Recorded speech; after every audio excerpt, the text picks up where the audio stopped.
Grabe, ganito pala ang plano ng Republic of Korean Navy sa ating bansa at sa wakas nakakamangha at ganito pala kalaki ang mga barko ng South Korea sa malapitan.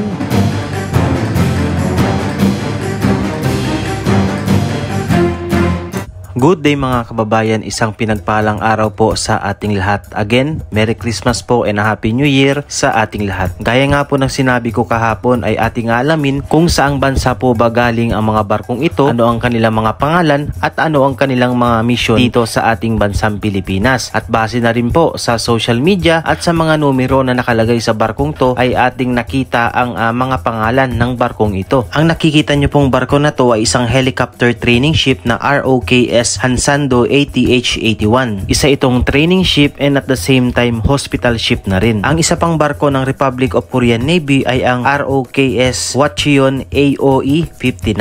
At ito naman ay isang combat support ship at mananatili po sila dito ng 7 araw para sa iba't ibang activities kasama ang ating Philippine Navy at iba pang sandatahang lakas ng Pilipinas. Ngayon naman po ay ating pakinggan ano nga ba ang mga magiging misyon ng dalawang barko na to dito sa Pilipinas sa loob ng 7 araw. Dalawang barko ng Korean Navy ang nasa Maynila para sa serye ng mga aktibidad na naglalayong palakasin ang relasyon ng Pilipinas at South Korea. Ang barkong pagsasanay na ROKS Hansando at ang barkong pangsuporta sa labanan na ROKS Hwacheon ay lalahok sa Cruise Training Task Group o CTTG ng Republic of Korean Navy o ROKN na gaganapin sa Pilipinas bilang paggunita sa ika-70 anibersaryo ng Korean War Armistice. Dumating ang mga kalahok na barko ng CTTG noong Disyembre 27 sa daungan ng Maynila bilang ika-12 port of call ng pagsasanay na may mga sakay na 460 na marino.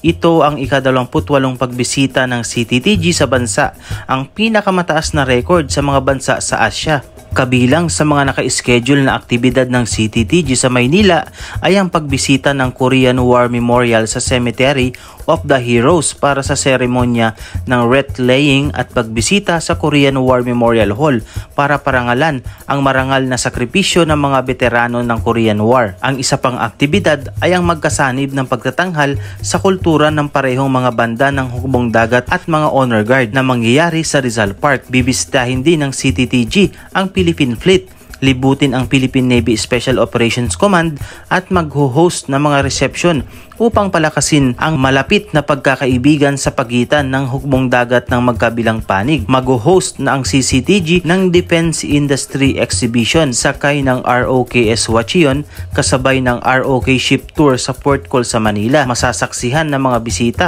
kabilang ang mandaragat ng Philippine Navy, ang husay ng Korean Defense Industry at ang ROK Navy Sea Ghost Navy Sea Guardian harmonized with Operating Man System and Technology-Based Unmanned System.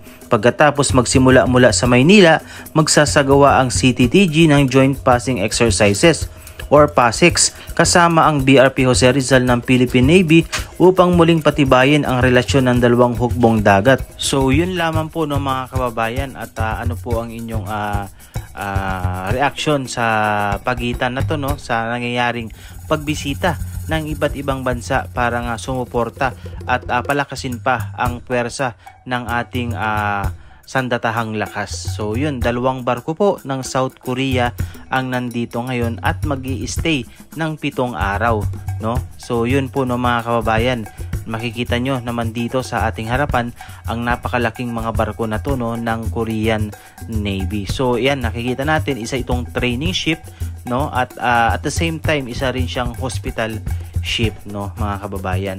At yung isa naman ay ang supply ship no, combat support ship no. Ayan. So yun at nalaman natin ang konting impormasyon patungkol nga dito sa mga barkong to, ano nga ba ang kanilang purpose ng kanilang pagbisita at nalaman natin na ito po ay maganda para sa ating sandatahang lakas para palakasin at mag-adapt tayo ng mga other na technique no pagdating sa dagat at yan ay ituturo ng Republic of Korean Navy. Yan. So ito makikita nyo mga kabayan, itong barkong to medyo luma na rin to, no. Nakita ko ay na-commission to way back 1980s pa, no, or 1997 ganyan taon. Samantalang itong isa naman ay nitong 2021 lang ata, no. Medyo bago pa itong ROK Hansando, no. So medyo matagal na talaga, no, itong bahagi na to, itong barkong ito. So alam naman natin na tinulungan po nating mga Pilipino, tinulungan ng mga sundalong Pilipino itong Korea during the Korean War, no. At yun nga, nabanggit nga po na nagpadala tayo ng nasa 7,000 plus na mga sundalong Pilipino para tumulong dito sa Korean War na to. Kaya alam ko na talagang magkaibigan, sanggandikit at may utang na loob po ang Korea at ang South Korea sa ating bansang Pilipinas. Kaya isa rin to sa mga kaalyado at kaibigan ng ating bansa, no. At handang tumulong sa bingit ng or in any time na magkaroon ng kaguluhan, at huwag naman sanang mangyari, no. Isa to sa mga bansang handang tumulong para ipagtanggol ang ating bansa, at syempre gayon din naman ang ating bansa na handa rin tumulong sa mga ganitong klase ng kaalyadong bansa. At yan, yun lang po ng mga kabayan. Comment down below ano po ang inyong reaksyon. So maraming salamat po sa inyong pakikinig, at sana po ay meron tayong natutunan. Comment down below kung meron kayong suggestions. Yun lamang po, at maraming salamat. Again, Merry Christmas and a Happy New Year.